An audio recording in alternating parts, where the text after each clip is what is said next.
ज्या पद्धतीनं जे अशक्य आहे ते नेहमी राजकारणात शक्य झालेलं आहे। येणाऱ्या 15 दिवसामध्ये सुमित्रा वहिनी आणि सन्माननीय शरदचंद्र पवार साहेब हे दोन्ही पक्ष एकत्र येतील।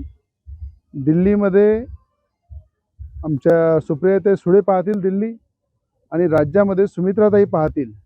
आणि पुढची भविष्यवाणीसुद्धा सांगतो, केंद्रामध्ये सुप्रियाताई मंत्री बनतील आणि राज्य पूर्ण सांभाळण्याची जबाबदारी सुमित्रा पवार यांच्याकडे राहील।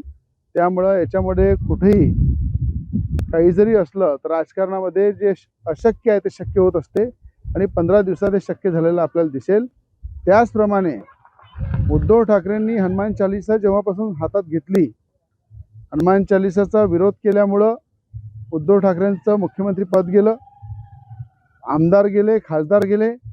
पण गेल्या काही दिवसाआधी मुंबईला जी हनुमान चालीसा त्यांनी वाचली, आणि राम रक्षा वाचण्यासाठी राम मंदिरामध्ये नागपूरमध्ये 18 तारखेला ते येत आहे, हनुमान चालीसा वाचत आहे। त्यांना माझं एकच सांगणं आहे की रेशम बागमध्ये संघ कार्यालयामध्ये जाऊन हेगडेवारजींच्या त्या स्मारकाला वंदन करून या, आणि अमरावतीचं हनुमानगडी या ठिकाणी बजरंगबलीला हनुमानगडीला येऊन हनुमान चालीसा वाचन करा।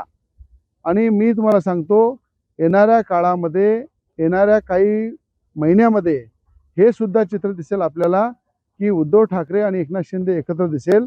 अशा प्रकारचं चित्र दिसू शकते, कारण की आज उद्धव ठाकरेंनी हनुमान चालीसा हातात घेतली आहे, राम भगवंताच्या विचाराला स्वीकारलेला आहे, राम भगवंताच्या बजरंगबलीच्या चरणी उद्धव ठाकरे वापस आलेले आहे।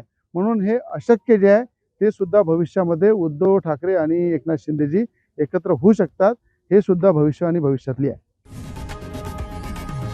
लोकशाही मराठी ऐका, पहा, जागरूक रहा।